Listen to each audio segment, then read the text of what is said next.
You're listening to the Deep Purple Podcast, a fan podcast about one of the most legendary bands of all time, Deep Purple. We take a look at the music, history, and people behind the band Deep Purple and beyond.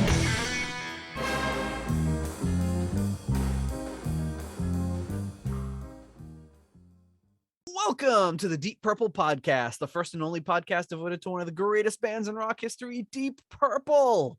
Today's episode is episode number 168, Accidentally on Purpose bonus material. And coming to you from the 100-degree suburbs of Chicago, I'm your host, Nathan Beaudry. And coming to you from the suburbs of Providence, I'm your co-host, John Chafed Lips Matola. What have you been up to? Why are your Well, lips so hi-yo. No, I'm just kidding. Well, so wait a minute. So it's what, 101 degrees over there? 100. Well, it was 96 today. It's gonna be 100 degrees tomorrow. It was 100 degrees last week on Tuesday, and this next Tuesday it's gonna be 100 degrees. Yesterday I drove into work with my heat on in my car. It was so cold. It's gonna be 100 degrees tomorrow, which is for you Celsius cats out there about 38 degrees Celsius. So it's hot. It's freaking hot. Right. We got sporting events, kids playing baseball and swim meets and every other thing. So it's hot. Well, conversely, it's like it couldn't feel any less like mid-June over here in New England as it was freaking 55 degrees, windy and raining the other night. I was like, what is it, fucking January? Yeah, So you must have had the morning, from my morning the other day. Like I called my dad yesterday. He said the same thing. I called him for Father's Day yesterday as we record this. oh yeah. And they were saying how cold it was. Oh, it was awful. So, I did, it was, doing the, when it gets cold out or whatever, especially like in the winter, you lick your lips. So wound up licking my lips so much that I wound up chapping my upper lip. So now it's like, if anybody's watching video, I don't know if you can see, but I don't think the fidelity is good enough to tell.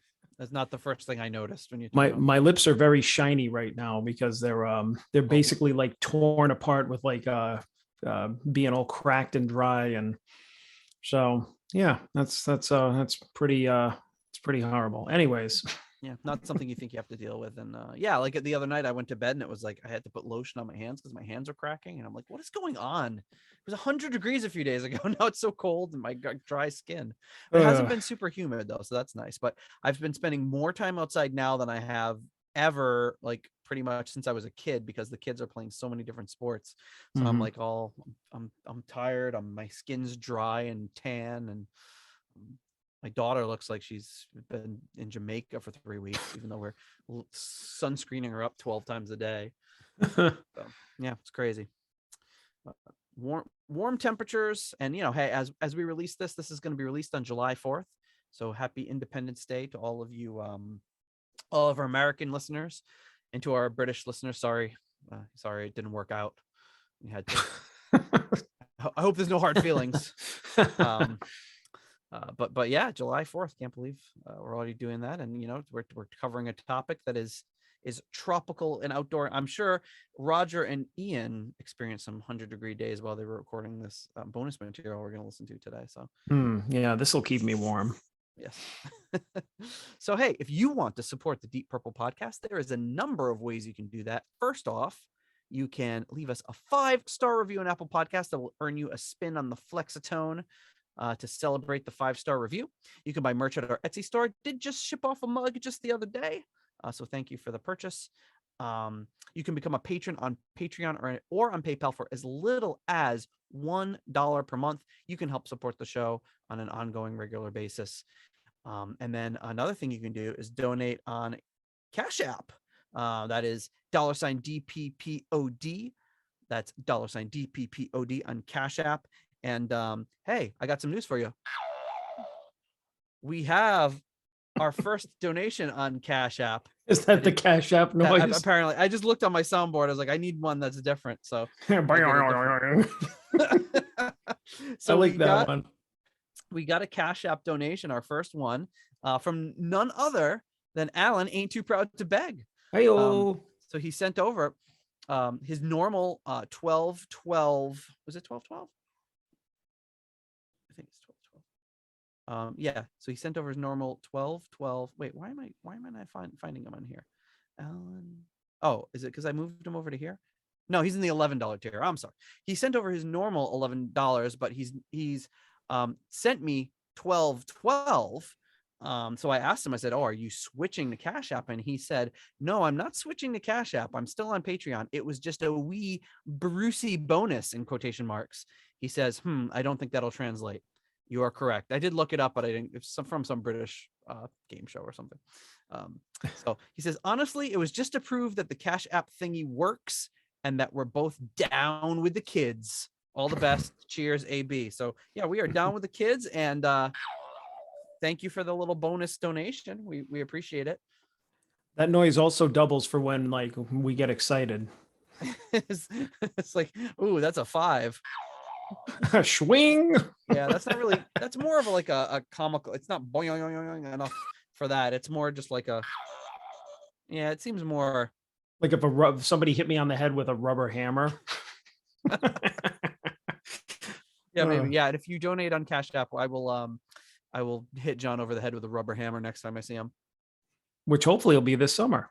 Which hopefully, yeah, at the end of the summer he'll be coming up, or even maybe sooner before that, because I'm planning a sojourn out east, so we'll have to bank some episodes, and you have some time off too, so we're gonna have to get our asses in gear and bank some episodes so that we can take our vacations.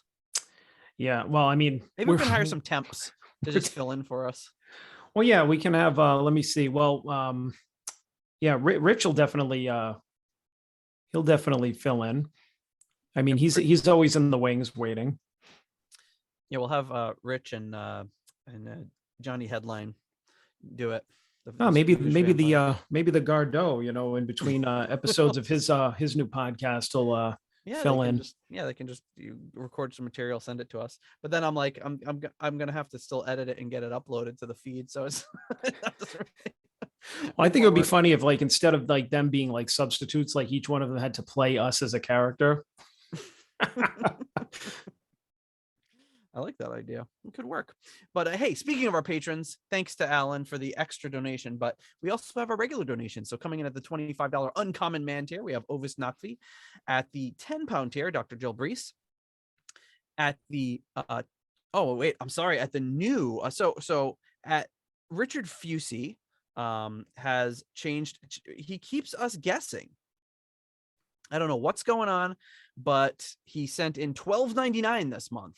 So every month he usually just kind of mixes it up. He just kind of seems to pick a number at random. Maybe it's like a balance, like he has on, like when you do that roundup at the grocery store, like, "Oh, round me up and donate it to charity or whatever," or maybe it's that kind of thing. But maybe he just looks at whatever he's got in this account. It's like his budget for snacks or whatever, and then at the end of the month he's like, "Oh, I saved $12.53. I'm going to give that to the Deep Purple Podcast." I don't know. I would love to hear your philosophy, Richard, but I love it. So since it's confusing, I've named it the $12.99 What's Going On Here tier. Richard Fusey, thank you so much. That puts you in the third tier there. Much appreciated. So I just moved you out of the previous tier you were in, which was some 776 or something. I don't know, remember what it was, but he should have done 1776 for 4th of July. That would have been a good one. Oh, opportunity missed. Well, we'll start promoting that for next year. So at the Turn It Up to $11 tier, we have Clay Wambacher, Frank Thielgard Mortensen, Alan Ain't Too Proud to Beg, and Mikkel Steen.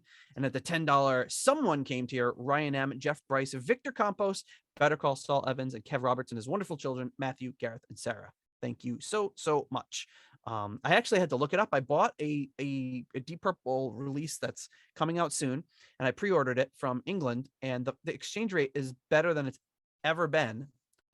So I had to actually look up to make sure that Richard's $12.99 tier did not put him ahead of Dr. Jill Brees. Wait, no, it does. I'm sorry, it does.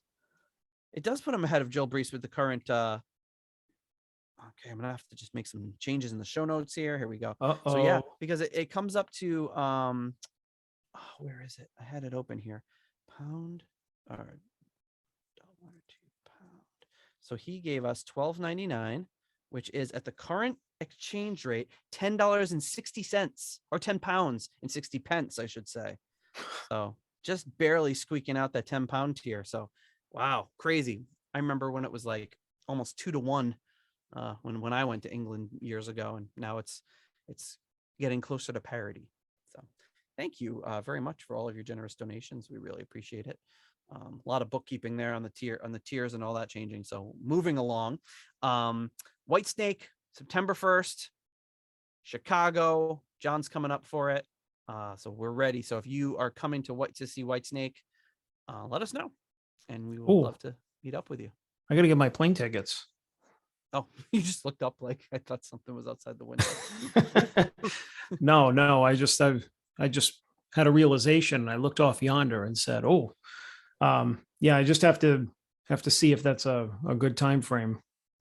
Will Nate and I be able to stand each other for that long? I'm sure we will be able to. We're all standing each other in this house enough, so I think we'll be fine to add one more person. Plus, we can do another family fun day. All of us together, go get ice cream, go to an antique store, all the fun stuff. That was my favorite though. And like we were driving. I think it was just us driving, and I think it was just us and your boys. And they were, "Oh, come on, Dad, we want to do this." And I'm like, "Yeah, come on, Dad." I joined in. Come on, Great Dad, stuff. we want some. I don't know what it was. It's probably ice cream or snow cones. We went out for snow cones. Oh yeah. So hey, we are here this week not to talk about snow cones, but to talk about Accidentally on Purpose. We covered the album a while back. I think it was a January episode or something like that. Episode number, look it up. I don't remember. But you can search it on deeppurplepodcast.com. Episode number 100 something or other.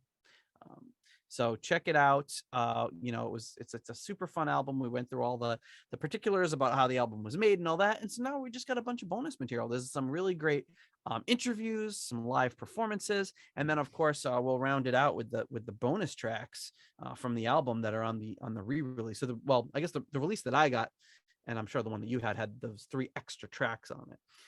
So it didn't end where we just did the album proper, and then we were probably, of course I don't have the album near me, but it was probably like an early 90s CD release where they threw on the bonus tracks. So yeah, any thoughts or things, your memories from the last time we covered this album, or thoughts in general before we move on to checking some of this stuff out?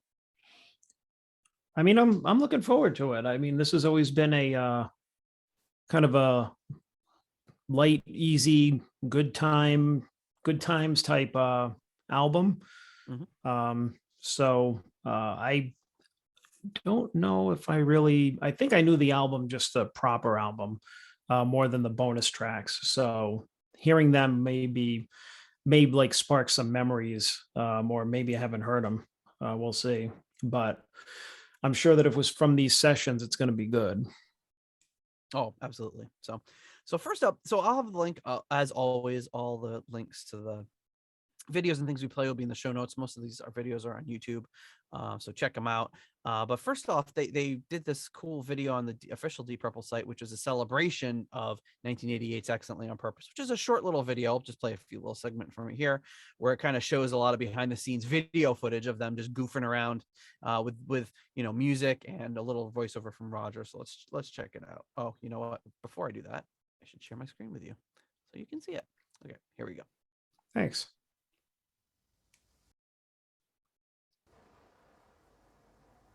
Hear the ocean waves. So it really starts off with the plane actually flying into Montserrat.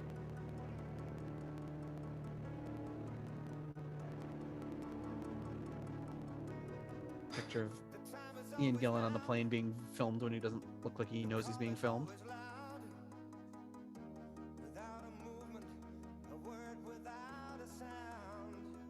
So it's a cool video, just kind of shows a lot of shows some little interview shots from them playing pool, and some clips from some of the other stuff we're gonna watch in a little bit. Then it just kind of goes into a voiceover with Roger. I think starts right about here. Basically, there were just the 2 of us. We went down to the Caribbean, to Montserrat, and we went down with a few bits and pieces of gear from Roger's home studio. And we went down with our engineer, and we were sort of writing and recording at the same time.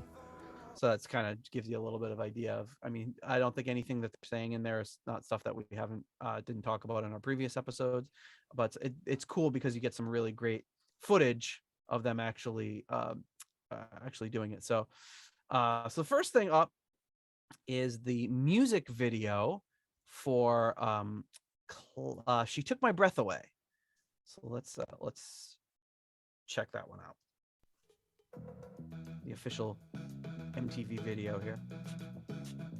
Extreme close up on Gillan. I think I forgot they had a video for this.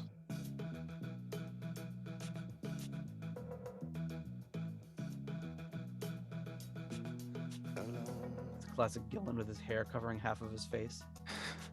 In a crowd, talking at him, but looking at her much too loud. The girl keeps like walking in front of him. It looks like she's annoying him. What to say? Like he's trying to ignore her. Ear from her lips could lead me astray. Hey, hey. She took So she whispers something in his ear and he looks like he's considering it. Roger could not be playing more of an 80s instrument Yeah, than the bass with no headstock. yeah, the headless like Steinberger bass. Oh. I'm sorry, just anybody that plays that immediately is just like, all right, this has to be at some point in the 80s. Even if somebody picks it up now, they get they automatically get transported back to the mid 80s. I think it's a fretless too. Sounds like it. which later I stumbled upon. In a room. And they're kind of like voguing, these women in like tight black shirts of voguing around him. Very Robert Palmer-esque. I was just gonna say, reminds me of that. Yeah. Ian Gillan's waggling his eyebrows at them. She took my breath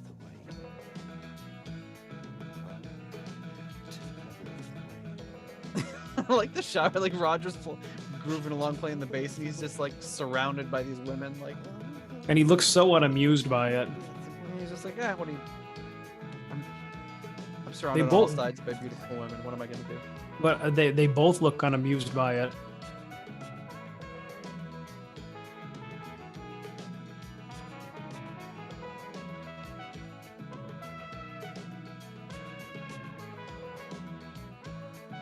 It's like Ian Gillan's taking his turn dancing with all the different women, but they're not looking at him.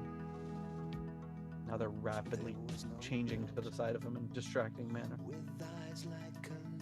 You know, in this shot, he looks like early 90s Ozzy when he's sitting in that bench. Got busted. Right? Yeah. I mean, if you look at him fast. Ozzy had that look a little bit, like after his, shiny, great aunt outfit that he used to wear with the black and gold, the parachute pants. His Golden Girls face. Yeah. He wore those weird blouses. Oh.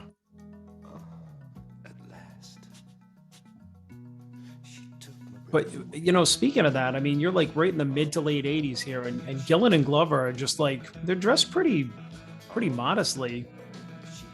I mean, just kind of t-shirts, blazers. Yeah, there's like a slight like Miami Vice vibe about it because he's wearing like the blazer with the t-shirt under it. But other than that, like, it's not anywhere near as dated as a lot of the other stuff that they wear. Well, I mean, if they came walking around today looking like this, you'd be like, all right, It's a good look. I can see that. As opposed to if they came walking with like a sequined coat Or that Like- goddamn blazer that Ozzy would wear. and dark eyeliner and like bleach blonde hair. Yeah, they never did the makeup thing. I can't say they had must have much regrets over that. Like, Yeah, that's true. I mean, even like, I think the most glam that like John Lord ever got was looking like Jesse Ventura in the 80s. But could you imagine like those guys with like friggin' lipstick and eyeliner and like the friggin' those like neon like body glove like spandex pants. Like you save that for Corey Glover, not Roger Glover. Imagine if they were playing on like the same bill and they mixed up their bags. It's like, bloody hell, what's this shit? Corey Glover comes out of like a blazer and a fedora, and freaking Roger Glover's on stage with those thigh high neon colored. Oh, that's why Living Color could never open for Deep Purple. Oh my God, that would be something though. If somebody did like an edit of like Deep Purple, like looking like Poison or something from that era. Can you imagine with like the teased hair and everything? And that's a good, like, yeah, sometimes like you said, like Lord had his Jesse Ventura phase, and they all, you know, they had some things that looked like kind of obvious of the era, but they never were like going for it so hard that it just looked ridiculous ever, you know. Like, yeah, you look at Poison from that time, that same exact year that this is, and you'd be like, oh my God. And they always kind of changed their look up to match the times, and a lot of times it looked ridiculous, but you know, the most ridiculous Gillan ever does is just wear a funny t-shirt or something. He's not you know, he's never wearing these crazy ridiculous leather outfits or anything. Yeah, I think you would say that, like, if you're talking about Deep Purple and fashion, I mean, they followed, I feel like when you saw them like in the 60s, the 70s, like they definitely were dressing in those trends, and they could get a little loud or out there. But it's like when you got to the 80s, I mean, they kind of like, they went with I feel like they went with whatever the really toned down fashion of the 80s was. Like you said, the Miami Vice thing, like it looks kind of dated, but it's not so bad where you would be like, look at those guys. Yeah, the most they would do is like have like a, you know, maybe a denim shirt and like a t-shirt underneath it or something, but it was never over the top, which is, you know, good for them, because they don't have, you know, everyone's got pictures of them from way back when where they could be like, oh, what was I thinking? But Deep Purple probably has fewer than any other band. Yeah, I mean, that's something I always noticed about those guys, was they always just kind of dressed modestly for whatever period they were in. Like, let's just say post 70s, because if you're talking about like Marks like 3 and 4, like they went a little wild, but like, you know, not times, yeah. But I mean, you know, nothing, I would say nothing too crazy, except like, you know, Glenn Hughes in that friggin' hat, like, and the Mork from Orc suspenders. But that's a different band. So yeah, but different members. And for the most part, yeah, they while they were kind of the times, they never went crazy in that direct. They weren't any wilder than any other band. They were, yeah, they weren't trying to like set any trends or anything like that. So all right, well, before we carry on, I gotta crack into this bag of licorice all sorts that Jen got me. I remember why. She went out and brought some home for me. So yeah, Gold Emblem. This is from CVS, headquartered in my hometown. So I'm gonna be chomping on some licorice all sorts. John's glad he's not here because like, yeah, no, licorice is not my jam. Have you ever had an all sort? Our British listeners will probably. What is it? It looks like it looks like a little sandwich cookie or something. Yeah. It's like they're all sorts, John. There's the little sandwich guy that's got like almost like a fondant, I guess, on the top and the bottom with different colors with the licorice in the middle. There's this little. What kind of licorice? Is it black licorice or? There's this little eyeball shaped sort of gentleman. There's they don't have the little sticks in here. This is like a weird, it's a weird bastardized version. And then they got the ones that look like they're covered in. Oh, they're all sunk to the bottom of the bag. Never mind.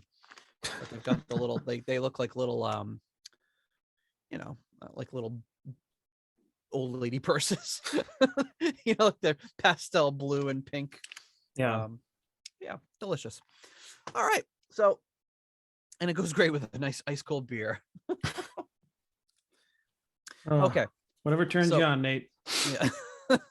So next up, let's check out this. It's a real quick interview. Gillan and Glover, European promotional interview from 1988.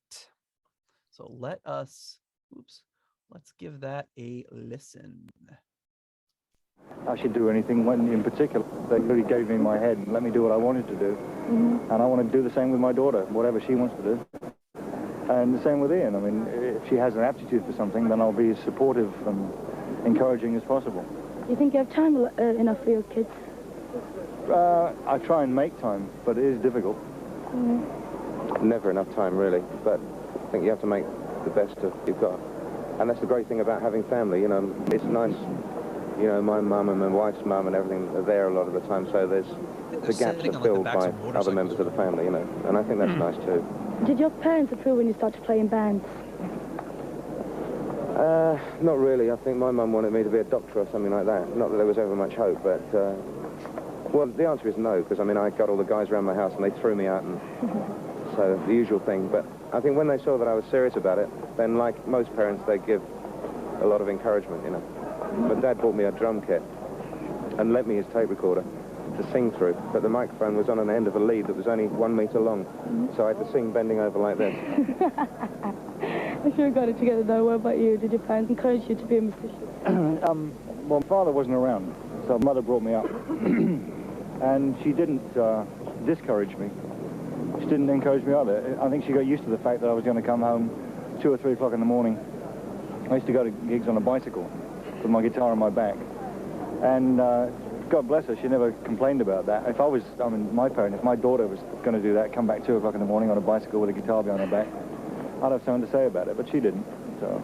I just want to ask you one more question. What's the most sensual thing you know? The most sensual thing I know is probably sitting on one of these bikes with you in the passenger seat. Yeah, then. Well, I'm a Hiyo. voyeur. I like looking at it. Oh, my God. I'm in trouble, definitely. In London all alone. Thank you very much. This is Carnaby Street. Gillan and Glover. Like he's talking about his wife earlier, and it's just like, the most. Of course, I don't know what you would expect by asking the question. What's the most sensual thing you know? Like, how can you not get a rude answer to that? That was quick thinking. Yeah, they're sitting on. It's weird. It's like they're in the middle of the street, sitting on motorcycles, and she's kind of interviewing both of them. But it's interesting because they did so much like press around this album, like like little radio interviews and things like that. Some really quick stuff, but. Yeah, that's kind of cool because you figure a lot of project like this would probably not get like any press or attention. But I mean, by that time, these guys have already been around since, I mean, let's say the late 60s, early 70s. So, I mean, at that point, they were pretty well known. So I would think that a solo album by those two guys would get like a little press, although you didn't see really probably nothing here, you know, US. Yeah, I think it got a little lost with everything else going on, and they kind of talk about in one of the other interviews.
But yeah, they talk a little bit about how the other product they were working on, or the project they were working on, was the Nobody's Perfect live album. So that might have taken some of the, if they're on the same label too, they're going to invest more money in the Deep Purple related project than the Gillan Sure. Glover side project that they did for fun. Mhm. So anyway, another quick interview with a couple good tidbits in there. This one comes from, where is this from? I don't know. An interview from 1987. Oh, Totally Live. So is this the weird one? There's a couple of these are really weird. Let's see if I can find this. Is this the one? Ian Gillan, Roger Glover? Yeah, this one from Gillan and Glover coming in very shortly to have a chat with us. At the moment, they're Totally Live. sat back So having a the first heavy- part here that I wanted to show is the question about why they did the album. It's right around nice. here. For Deep Purple, we're doing a live album, mixing it, starting tomorrow. Starting tomorrow on that. You've got an album you're working on, well, Accidentally on Purpose, which is out and about, isn't it? In about then. In and about then. All right, tell us a bit about that. I mean, how come the two of you stuck together?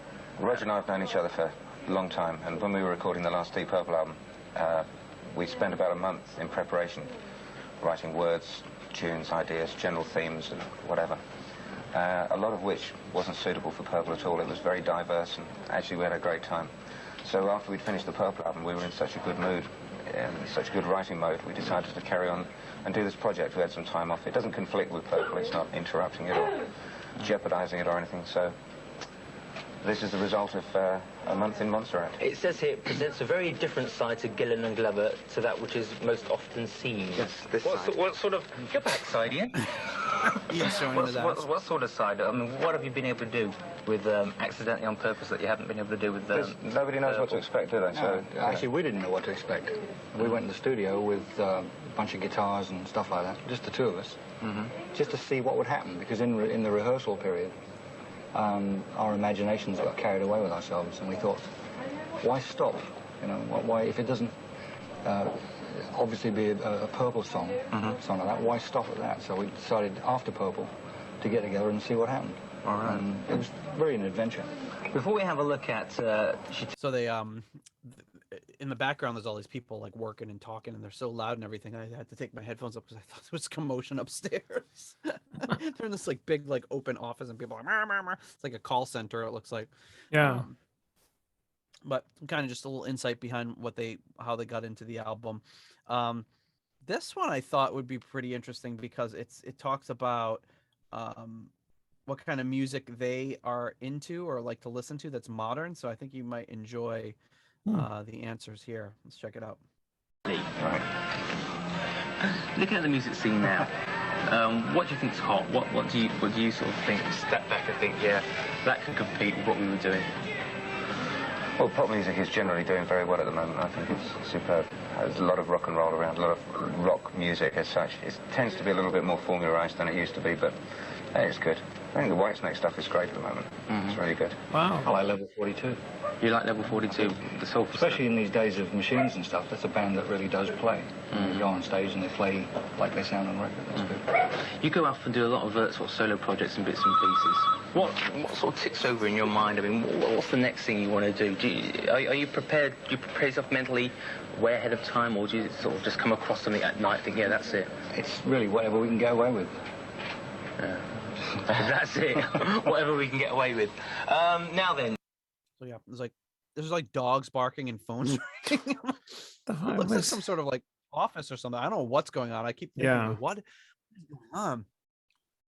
But I thought that was interesting that Gillan shouted out Whitesnake as being something he was really into at the moment. Yeah, no, I think that's awesome. Because this would have been right around the time of the '87 album. Mm-hmm. So great that Gillan is a Whitesnake fan.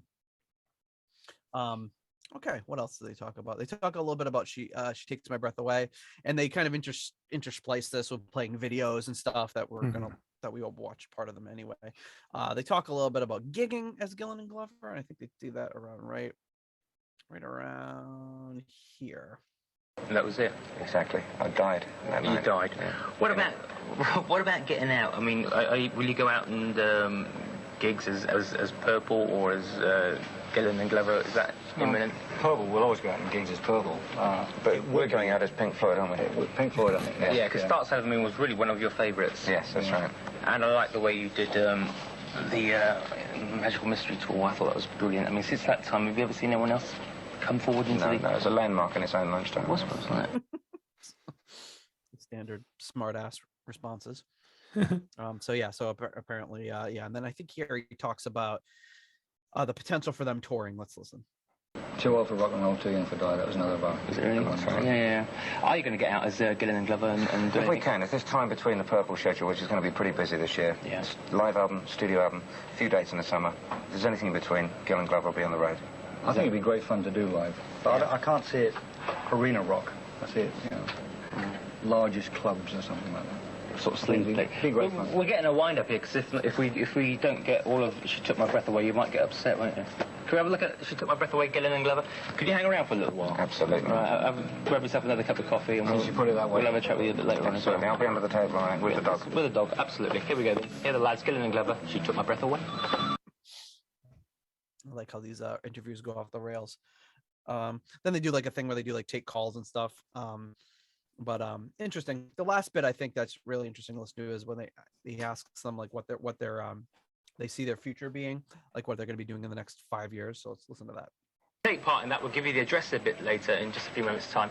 First of all, before we go, now earlier on I said when you did Dark Side of the Moon, Magical Mystery Tour, and of course one of your bigger hits, She Loves You and all that. Yes.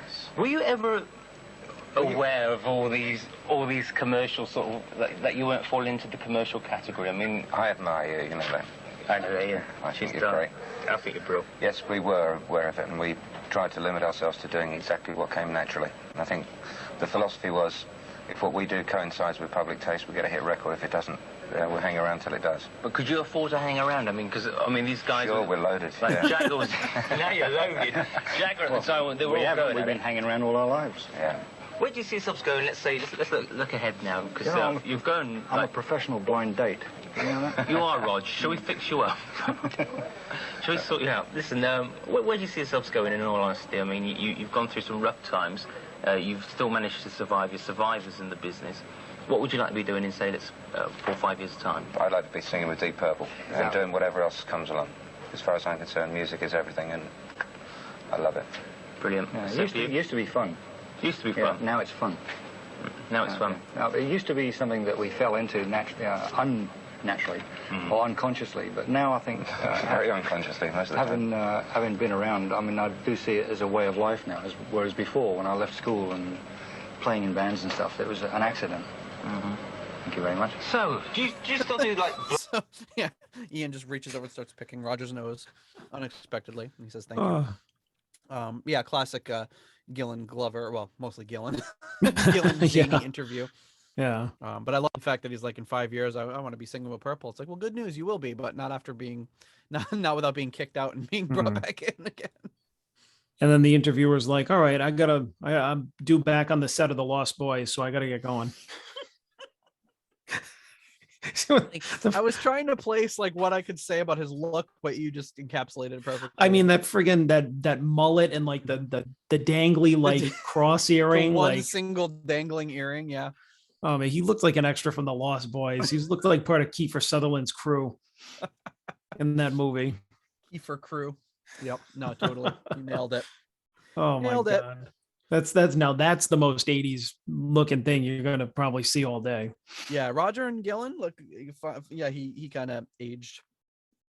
I mean, probably one of the coolest looking dudes in 1988, right there, or in '87, whenever that interview was. But yeah, the look did not carry over well. I gotta tell you though, I mean, like seeing him in these Roger and these older videos, and then having met him back in February. I mean, he's aged like fantastically. It's like, it's almost like he doesn't even really look any different, you know? No. I mean, yeah, God, the guy looks fantastic. He's just, you know, for someone who's had such a hectic life and traveling around and playing in a band, you know, he does not look like, you know, it's taken any toll on him. He looks fantastic. Good for him. Okay. Next one is a short live performance, of them performing the song from the album. This is Dislocated, live on TV Friday night. Let's take a listen.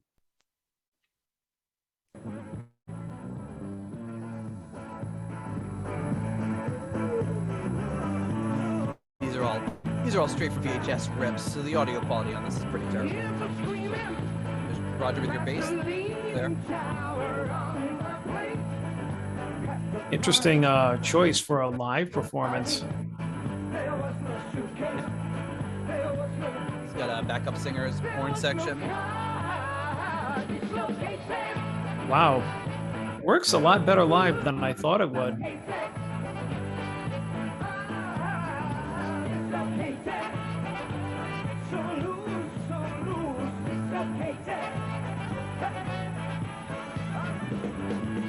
And at first I wasn't sure, like, is this a lip sync performance? But I don't think it is. So the VHS quality is so poor, it's hard to tell at first. No, I think he's like replicating the vocal part because he's got the background singers. And the trumpet player was going riffing a little bit too there, so it sounded a little different.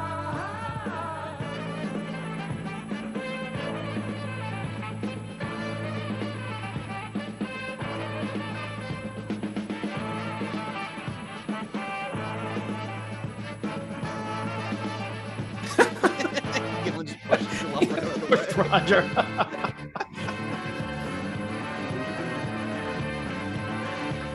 Wow. Guy on the right's getting low there. Yeah. Like Glover was really committed to that, like fret, the bass with no headstock. Yeah. Well, no. A bandmate of mine, my good friend Chris, who I ran the studio with, was he had one of those, a guitar. Yeah. His take on it was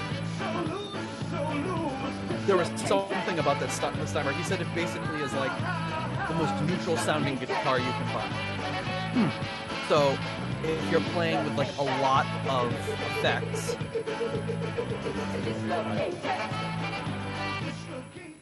I gotta say that was really You dirty. that was really a pleasant surprise. yeah, I mean, I was really like suspect of like how that would translate live, but first of all, aside from it sounding great because they set it up right, they had like a whole backing band. They had the horns live, they had keyboards and acoustic guitar. the background singer, like Gillan was still in his prime vocally, so I mean he could pull it off. But they had a really cool stage show going on. Yeah. As well. I mean, even if it wasn't like a stage show like for tour, I mean, it was really like a great looking performance for like the TV studio or whatever, with the fog and like the you know, the kind of the neon lights or whatever in the background. Like that was really, really good. I was really impressed actually. Yeah, and three backup singers, three horn players, keyboardist, acoustic guitar, Roger and Ian. I think that was everybody. I mean, And that's cool that it wasn't lip synced. Yeah. Yeah. Oh, the drummer. And it was cool that it wasn't lip synced either. Yeah, but they still somehow made it work on that tiny little round stage. Pretty interesting. So the last of the interviews here is a great interview with Mick Wall. It's only, how long is it? I think I'm just gonna play some highlights. It's about 6 minutes long. But I there's a few highlights I think that are kind of worth checking out. And this one is like, you know, probably towards the end of the interview circuit where Gillan's just completely off the rails. It's it's just to warn you. It starts off with Gillan wearing this ridiculous mask, and it's not really explained why. So we'll start off with that. Very special guest today, Mr. Ian Gillan. Hello, hello, hello, hello, hello. Bit of a rough night last night, Yeah, Ian? some party. Really? Some party, Mick, yeah. You didn't invite me though, did you? Oh, you couldn't stand the pace, mate. You could not stand the pace. So they're going riffing on that for a while, obviously. And yeah, I recommend watching these full videos because they're a lot of fun. The first section to highlight here is where is it? Oh, it's talking about this is where they talk a little bit about Nobody's Perfect and mixing it. They don't have a name for it yet. They just kind of refer to it as a live album. Now, you mentioned, of course, Deep Purple are doing a live album. I suppose you're going to tell me that's not true now either. It's true. It's true. Yeah, we've got about 60 concerts that we recorded last year around the world, and Roger's now sifting through the tape because we can't be bothered to do it. Have you got the show? The only problem is we only took one tape recorder out, so the tape kept running out, and we had to, there's bits of songs missing. You're normally supposed to have two, you see. So. It's wonderful working with true professionals like my friend here today, Mr. Ian Gillan. Anyway, listen, seeing as we're speaking about Deep Purple, let's have a bit of Deep Purple now, remind you of what this man is supposedly all about, and this is called Bad Attitude. We're going to play the video, but we'll skip that, obviously. Deep Purple and Bad Attitude there. One of my favourite singles from last year, as everybody knows who watches this show regularly, and doesn't everybody, he said, gibbering. What's that? Oh. Hey, listen, I must ask you, of course, what does old Ritchie Blackmore think of you going off doing a solo record with, or independent record with Roger Glover? I don't think he knows. And if he does know, he's not letting on, That's right? Yeah. He sort of goes, you know. No, I think, you know, they probably got the attitude, well, you know, let them go and get it out their systems and that sort of thing, you know. But Purple's always been involved in tangential projects. It's like this concerto for group and orchestra John wrote, and the Jesus Christ Superstar thing. Roger did the Butterfly Ball, and the Mask, and various other bits and pieces. I think it is good. It keeps of course, old Ritchie's done a few things himself, hasn't he? I like that, old Ritchie. Oh, yeah, great. Sorry, Ritchie! Sorry, Ritchie! Oh dear, oh dear. Yeah, he's been known to do the odd encore and things like that, yeah. It's a diversion for him. Listen, what is this thing with encores? I mean, like, he's very weird about them, or perhaps you're all weird about them. Why don't you... Sometimes you come out and he won't, or sometimes he comes out and you don't. Yeah, it's... Have you ever actually all come out at the same time for an encore? Once or twice, yeah. I think, really, we like to keep the Deep Purple shows spontaneous, actually. In our language, spontaneity is another word for incompetence, basically. But, you never know what's going on. No two shows are the same. And Ritchie, I think, like a lot of people, feels that, you know, an encore should be something which is spontaneous, and it should be something that if the place is just exploding, then it should be done. And sometimes he thinks that the place isn't exploding enough, and personally feels that he shouldn't do it. Right. But, you know, I may, on my side of the stage, it may be feel a little different, you know. Sure. So yeah, a very diplomatic answer to that question. Which is great. I like when he says has Ritchie done any projects? Yeah, he's been known to do the odd encore. Great. Then we've got one little last thing. So at the end they do this trivia segment. He's got the mask back on. And they do this little trivia segment to give away they're giving away 6 copies of Accidentally on Purpose. Let's listen to this. Yeah, amazing. No, good. Brings back good memories. Yeah, really does. All right, now listen, apparently you've been very good enough to give us 6 copies of your new album with Roger called Accidentally on Purpose. And we're going to do a competition. A compare, because we're very nice on this show. What's the question? What have they got to tell us, Ian? What have they got to tell us? Okay. On, put the mask on for this one, because it's important. Okay, who am I? Tony Iommi. Got it right in one. Okay. Sorry, Tone. He's got the Tony mustache. What's the competition question? is? Yes. Which band, the name of the band that Roger Glover and myself were in before we joined Deep Purple. Deep Purple. This band was in existence between 66 and 69. All right, you see, very simple. If you want to win the new Gillan Glover album, name for us which band Ian Gillan and Roger Glover were both in together before they joined Deep Purple. And the clue is it was in the late 60s there. What could be easier? What could be exactly. easier? Yeah, we would have gotten it. But there was episode 6. There was no Wikipedia back then. Mm-hmm. They're giving away 6 copies. I don't know if that was intentional, but so yeah, so it's a cool little interview. I'd recommend. And then when when it first started there, he's saying it brings back great memories. He was talking about Bernie Torme actually at that point. He said he was having good memories. But next segment up is another live performance from that same show, which I believe I guess the show must be called Friday Night TV Friday Night. I don't know. But here it is. This is a live performance from TV Friday Night, and the song is this time Via Miami.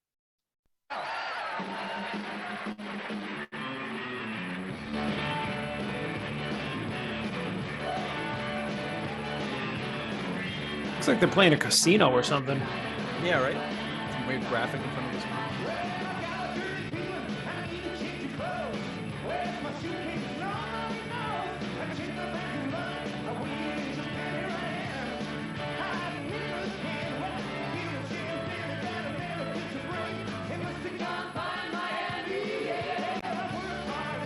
another good performance.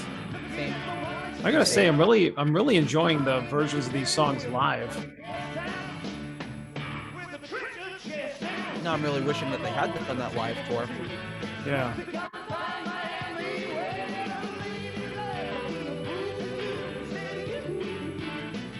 And this is a little closer to a full version. The other one was very short, it was only 2 minutes long.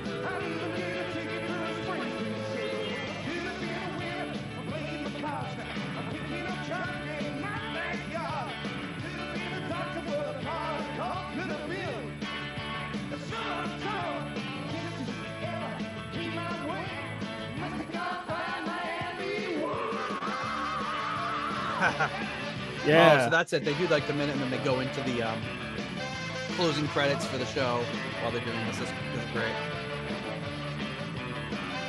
They're like, during the solo, let's just get all this shit out of the way.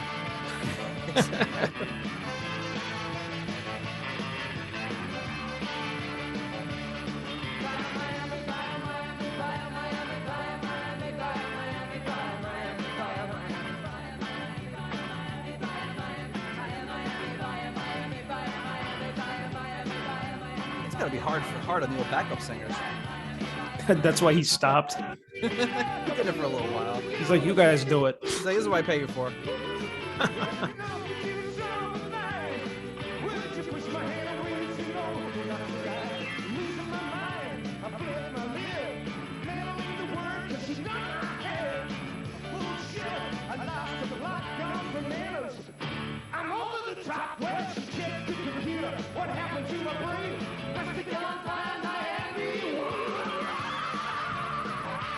Yeah. That's great. They did like the whole credits and then the credits are done and now they're just still going. Hell yeah.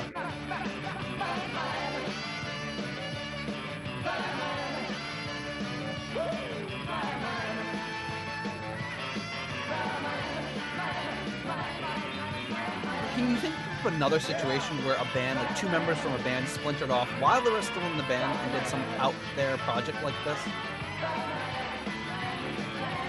It's so crazy. It's kind of like, the thing I could think of is like Megadeth when like Dave Mustaine did that solo album. We're like, well, oh, so this is just more Megadeth then, right? Like it was so the same exact thing, you know. And that's kind of what you hear sometimes in situations. Or like when Tom Petty is like, oh, I'm gonna leave the Heartbreakers and do my own solo album. And it sounds exactly the same. Yeah. But like this is like not that. This is so wildly different. I mean, I can't think of anything off the top of my head, but if any listeners out there know, yeah, if you have any ideas, I'm sure there were a few obvious ones that we're like forgetting about. Inevitably, people will start messaging me their ideas like 4 weeks from now when this airs, and I'll be like, "What are you talking about?" Because I'll forget that we talked. Happens all the time. We say it on the show. Hey, let us know if you have anything, and then people just start letting us know. Yeah, so if you do, preface it with like, hey, in that episode you talked about this, so that I'm not like, why are they telling me about people doing other projects? I don't remember that. They're crazy. Why are they talking about this subject? But hey, before we move on, got one thing to do, and that is, of course, to thank our core level patrons. Coming in at the $7.77 Keep It Warm Rat tier, we have Michael Vader at the episode $6.66 tier, Steve Coldwell, Arthur Smith, and Anton Glaving. All 3 of you would have won that trivia contest. At the $6.65 Almost Evil tier, we have Kenny Wymore. At the $5.99 Nice Price tier, Fielding Fowler, Robert Smith, Peter from Illinois, Michael Bagford, and Carl Helberg. And at the $5 Moneylender tier, John Convery, German Heindel, Adrian Hernandez, Jesper Alman, Alexei the Perfect Stranger Slepikoff, James North, Mark Hodgetts, Will Porter, Zwapper the Electric Alchemist, Tim Southern Cross Johnson, and Percival Frequency. Thank you so much for all of your generous support of the Deep Purple podcast. Whew. All right, my friend. So that's kind of like all the bonus material that's kind of out there. Videos on YouTube, live performances, lots of great stuff. The only thing we have left to talk about is the actual tracks from the album, the bonus tracks. Do you remember these, or do you need to have your memory refreshed? I think you got to refresh that dusty old memory of mine. Yes, because I have not listened to these tracks since a very, very long time ago. Yeah. So yeah, so this will be interesting. So here we are. We're going to play the first bonus track, which is a song called Cayman Island.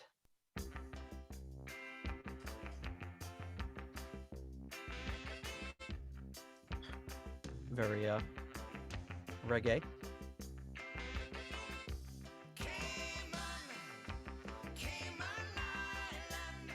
Uh-huh.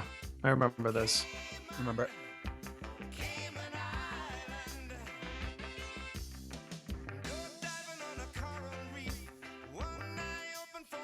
Yeah, I remember I didn't like it. You didn't like this one? I don't, you know what? I really could never get into reggae. Like, I remember like reggae became like really popular again, like when we were in high school. Yeah. You know, like the Bob Marley type of thing. And it's just like, everything was like, and I'm like, all right, this is bullshit. Like, I can't listen to this. I don't know. It really never really did anything for me. So, well, it could have. Yeah, it certainly can sound very samey.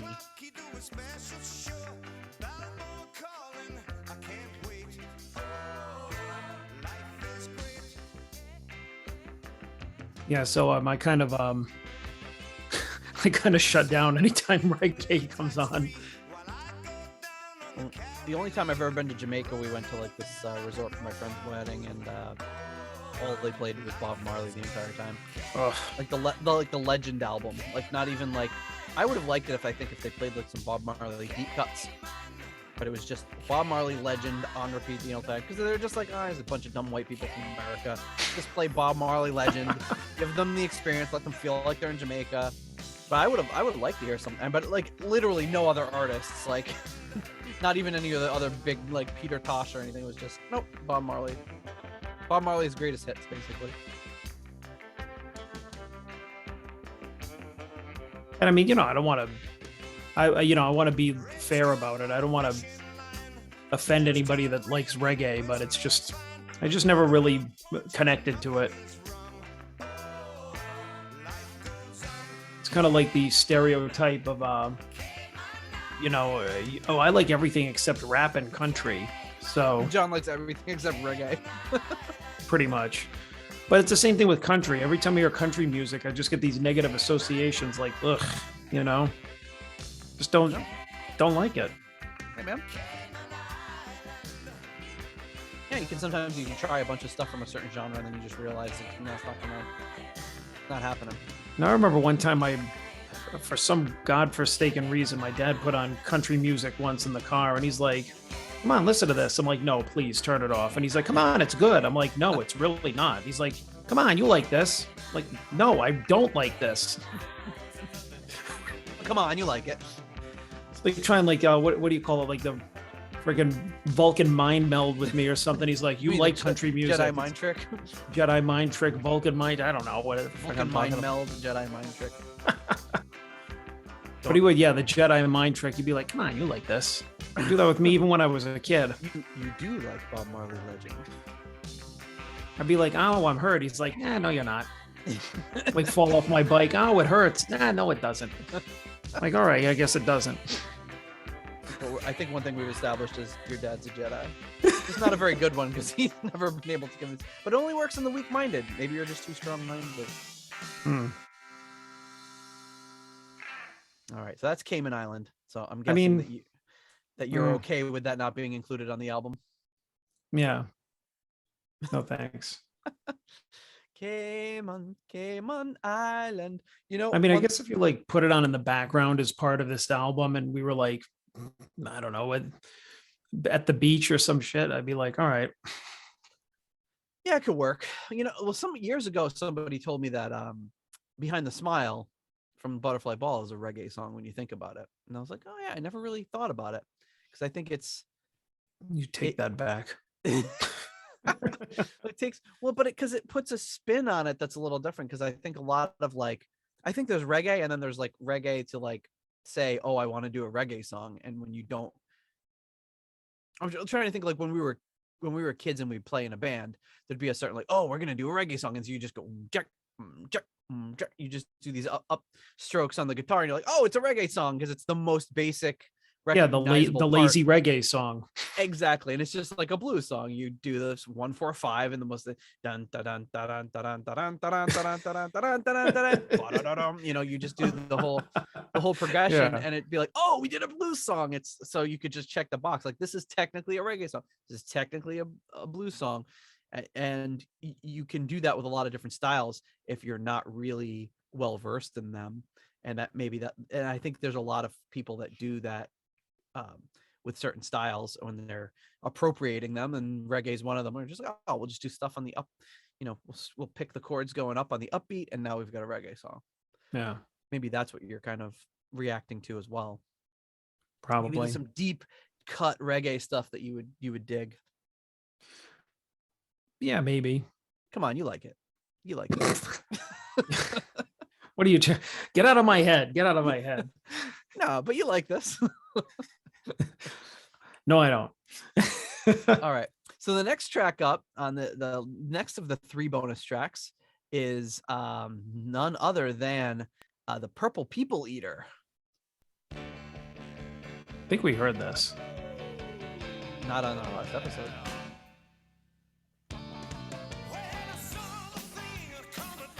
The Sheb Willie classic.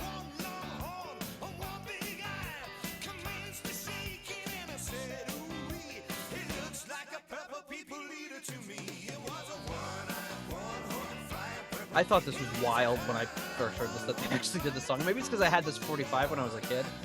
The Sheb Willie version.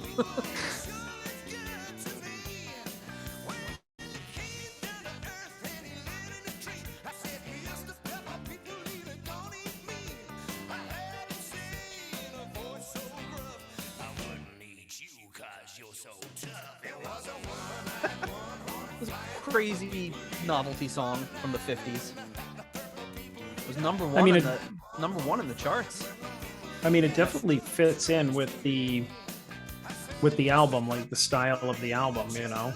Yep.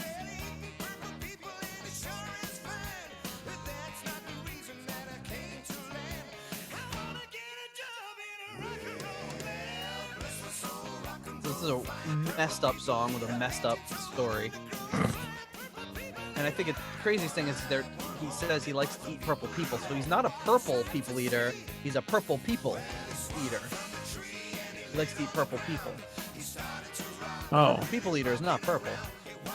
Not necessarily purple.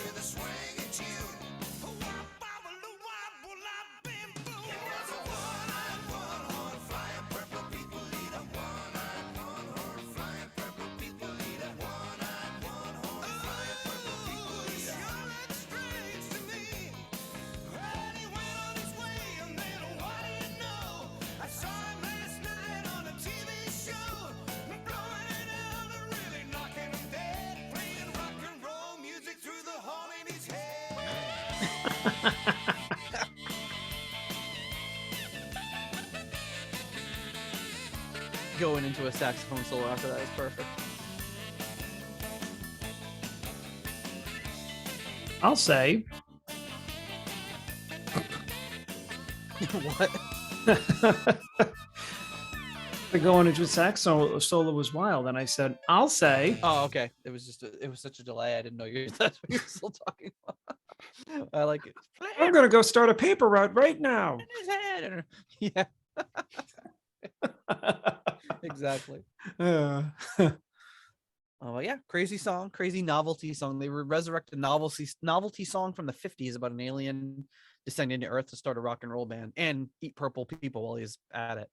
I mean, that's pretty not surprising given Gillan's pedigree for quirky ass songs. Yes, usually not quite so quirky, but it's an interesting one. All right, and there's one last bonus track, and this one is called Chet. Hey, Chet. Hey, Chet, Chet, Chet, Chet, Chet,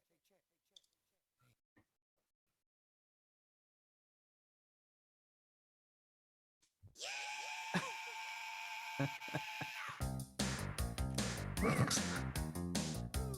And this song is bananas.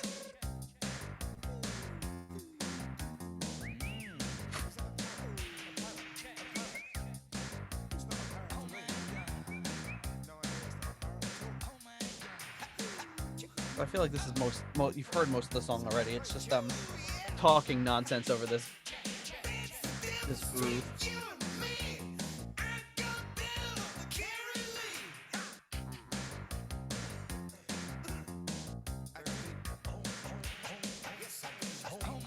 It's a great 80s groove though. Sounds almost like video game music. Yeah, like this would be playing during like a montage in an 80s movie. Funny you should mention that. Like, you know, the kids are cleaning up the house or trying on outfits. Trying out outfits is always good.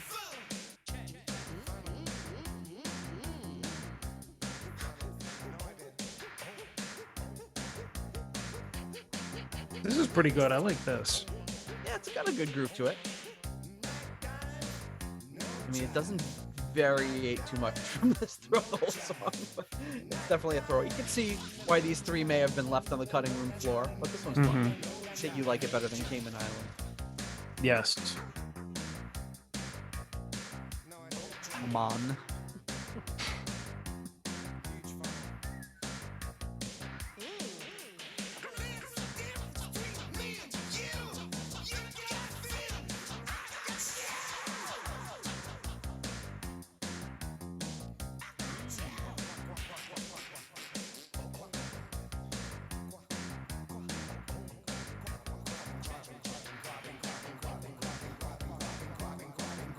Doing all sorts of weird studio trickery with their vocals. This is definitely a classic example of it just because we can song. You know, we've got these little tricks we're gonna throw in there, a little vocal effects.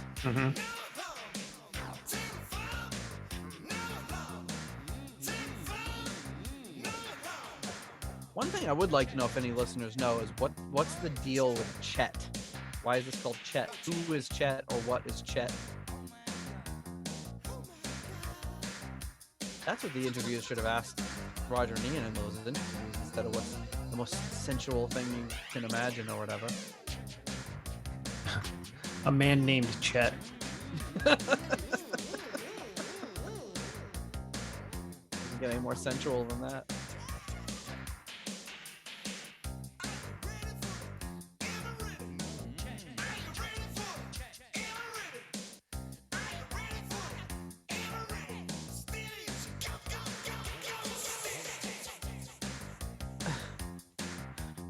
I can't understand what he's saying. Gotta look up the lyrics. I don't know if I can find the lyrics for this one. I mean, I put this on in the background of a party. Be careful. Cayman Island might come up on the mix. No, I'd leave it off. That one. The old playlist. I can't find the lyrics. I guess they're not treating it like it's an actual lyrics song, even though there are some lyrics. I mean, come on. Can you imagine trying to transcribe the lyrics for this? Oh my God! You know, I don't know what he's saying. I know he says Chet quite a few times. It sounds good. That's a fun song. He was kind of using his born again voice in there a little bit. Yeah, a little bit, right? But one thing that was interesting to me is that you mentioned that this sounded like it could be a montage in an 80s movie. So that makes me think that you don't remember the 80s movie we made where we used this as a montage song. Nope. You don't. Well, let's just give you a little taste right here. This is a movie we made in 1997. You, me, and our good friend Paul Hughes of the Jesus Christ Superstar episodes decided to have a little 80s montage in a movie that we made, and we filmed this. Are you ready to see this? Oh, I don't know. Wasn't prepared for this. You weren't. I can edit it out if there's extreme objections. Well, let's see. All right, here we go. This is our The file name is called 80s Movie Experiment. Here we go.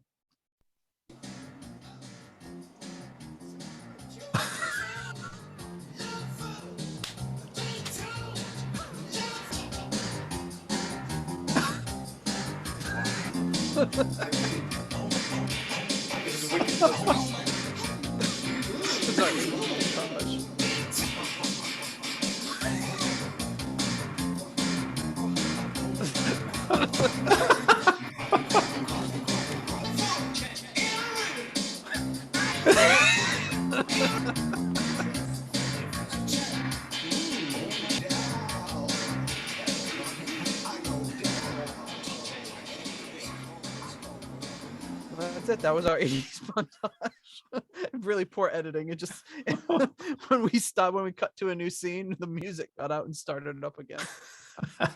I honestly don't remember doing that. Well, it was much the same as now. We were sitting around listening to this album, and this came on, and we were like, "Huh, sounds like it could be a montage in an 80s movie." So we made one. It started with you and Paul dancing, and looked like you were looking at like the hot chicks walking by or something. You were pointing, and then you did like a little dance, and you walked towards the screen. And then you both did a dance, and then I did a dance, and you both looked at each other and shook your heads and deemed it unacceptable and actually physically removed me from the site. And then you did I was only on screen for that one shot because I was mostly behind the camera working on those intricate shots. Well, we thought you were the uncool character in that. Exactly. My dance was uncool. You and Paul's dance was cool enough to proceed. Wow. That's that was embarrassing. Oh, well, it's funny though, because it's like we're sitting here and I'm saying the same exact thing that apparently we thought like many years ago, and 25 years ago. So I guess it's true. Yeah, we had the camera rolling, so we made that little montage, and so some things never change. I've been sitting on that little video clip for years now. I've been like, one day we'll get to this episode and I'll be able to bust this out. I wonder how much other stuff did we record like that? Anything like that? Not that much, but there was like, a lot of it was just stuff of us fooling around in the studio, actually recording music. Oh, and then that was probably like the end of the night. We were just hanging around and doing something stupid, and the camera was sitting there on a tripod. So we're like, yeah, why not do this dumb thing? Our amazing videography skills. Yeah, that was obviously when we all went short hair. Yeah, right. We had all recently become short hair. I went very short hair, and it's one of the very few periods in my life when I was also without a beard, because I was actually going to culinary school at the time, and it was forbidden to have a beard. Mm-hmm. So it was one of the very few times. And then you and Paul kind of had shorter hair too. We were a bunch of sellouts. That's when we became a bunch of sellouts. Yeah. And me like fucking tucking my big ass t-shirt into my friggin' mom jeans or whatever the hell I was wearing. God, style, man. Terrible. I probably wore bigger jeans then than I do now, even though I probably weigh 75 pounds more now than I did then. No, I don't ever remember you wearing jeans. You were always wearing sweatpants. Yeah, that's true. That's another black stain on my record. No, actually, I envy you. You put comfort before everything. I was like, why does Nate always wear sweatpants? Now I get it. I'm like, I wear sweatpants out more now. I usually didn't wear it. Yeah, I didn't wear it when I was out about, but at the house, oh yeah, you got to. You just got to. Mm-hmm. Oh man. Well, you know what we have to do next, and that is, of course, before we close it out, we have to thank our foundation level patrons. They form a solid foundation here for our podcast and our patron level. So coming in at the $3.33 halfway to evil tier, we have Raf Calf at the $3 nobody's perfect tier, Peter Gardot, Ian DeRosier, Mark Roback, Duncan Leask, Stuart McCord. We have, of course, Flight of the Rat Bat Blue Light, and then, well, of course, you know who's next, and that is Ivan Fieldboo. It's a great life in the Norway weekend. Runar Simonson. It's a great life in the Norway weekend. And JJ Stenard.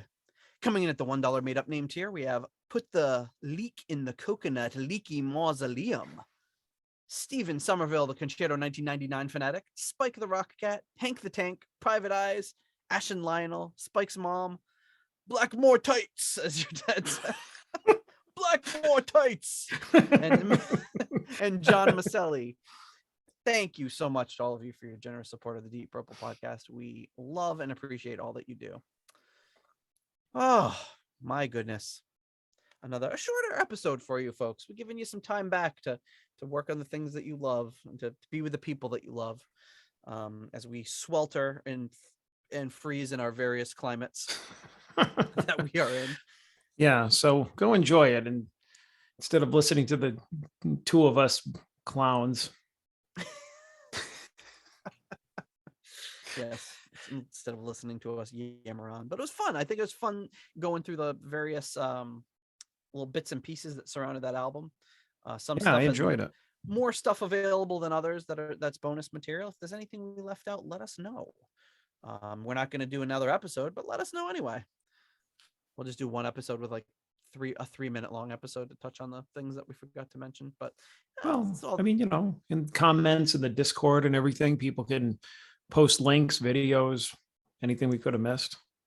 Yes. Oh, and that's a good point we didn't mention earlier, which is if you join the patron level, at any level, you get access to our rating spreadsheet and can become a member of our patrons only Discord. So check it out. Join us, and we'd love to hear what you have to say about Accidentally on Purpose, because I don't think the Discord was around when we did the first part of the album, so it'd be interesting to rekindle some of the conversation around Accidentally on Purpose. So yes. All right, well, John, thank you so much. I appreciate talking to you. Had a great time as always visiting some of this stuff and embarrassing you with videos of yesteryear. It was great though. I love it. You can keep it in. All right, thank you. Despite your mom jeans. That's gonna spike YouTube viewership. Yeah, people. Okay, I gotta see John's mom jeans. Oh man, that was. Yeah, I don't know what was going on there. Yeah. Well, you know what? I'll just put the video up, that video by itself up on YouTube, and you can check it out for yourself. That way you don't have to fast forward to the episode to find it. So I'll post the video right after, so you can see a unbearded, bald-headed me, because I just shaved my head really close. When I came into work after I shaved my beard and I trimmed my hair like that, my boss called me Powder. That movie was out at the time. You remember that movie? He was like, Nate, you look like Powder. You didn't.